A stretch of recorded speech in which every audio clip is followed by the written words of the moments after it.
Have you ever wondered why some habits just feel, well, impossible to break?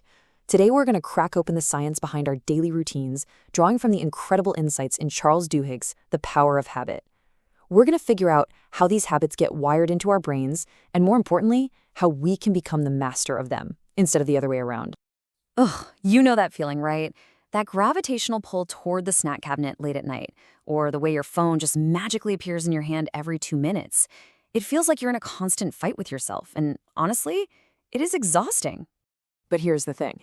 The secret isn't about gritting your teeth and trying harder. It's not about more willpower.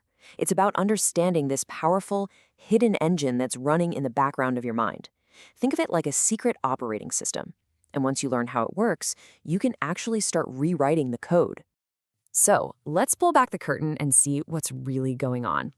We're going to look at the surprisingly simple science that turns one little action into a routine that feels almost unbreakable. This is the core of everything. Okay, so it's called the habit loop. And it's basically a simple 3-part script that your brain runs on autopilot. Why? To save mental energy.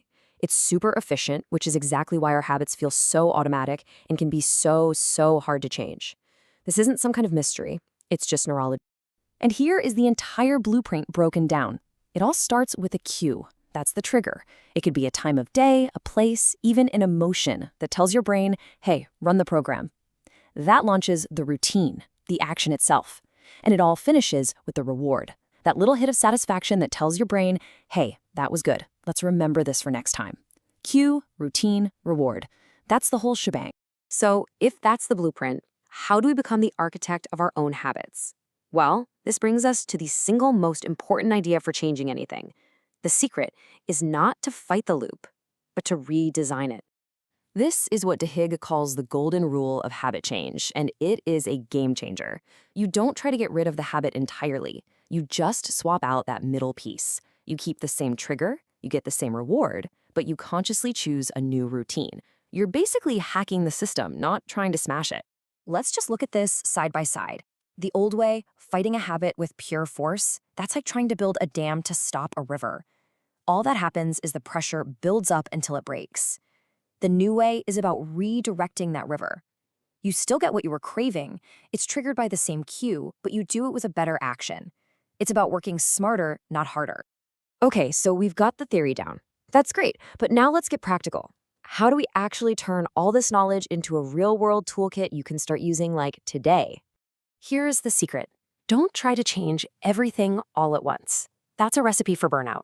Instead, you find what's called a keystone habit. You know, like the keystone in an arch? It's the one stone that holds everything else together. This one small habit can trigger a massive cascade of positive change across your entire life. So why does this work so well? Because nailing a keystone habit gives you a small win. And that win builds momentum. It builds the confidence you need to go after bigger goals. A classic example, making your bed every morning. It's tiny, but it can start a chain reaction of feeling more organized and productive all day long. All right, here is your playbook. Step 1, become a habit detective. You've got to map out your loop, figure out the cue, the routine, and the real rewards you're craving. Step 2, be the architect. Swap in a new, better routine. Step 3, set yourself up for success. Change your environment to make the good stuff easy and the bad stuff hard. Step 4, and this is absolutely crucial, start ridiculously small. And finally, step 5, check in. See how it's going and celebrate those small victories. Now, this next part, this is where things get really powerful. Because this isn't just about doing different things, it's about becoming a different person. This is the magic of the micro goal. Seriously, forget trying to meditate for 30 minutes a day. Start with 1 minute. Don't worry about running a 5K. Just put on your shoes and walk for 5 minutes.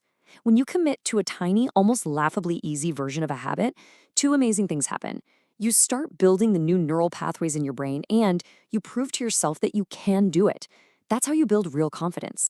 And honestly, this might be the biggest takeaway of all. The habits that stick, the ones that truly last, are the ones that are tied to your identity. See, you're not just going for a run. You are becoming a runner. You're not just eating a salad. You are becoming a healthy person. It's a fundamental shift. And at the end of the day, that's what this is all about. Changing your habits isn't just about what you do. It's a tool for who you become. Every single time you choose that new routine over the old one, you are casting a vote for the person you want to be in the future. It's a quiet revolution made up of one small intentional choice at a time. So, as we wrap up, I want to leave you with this one question.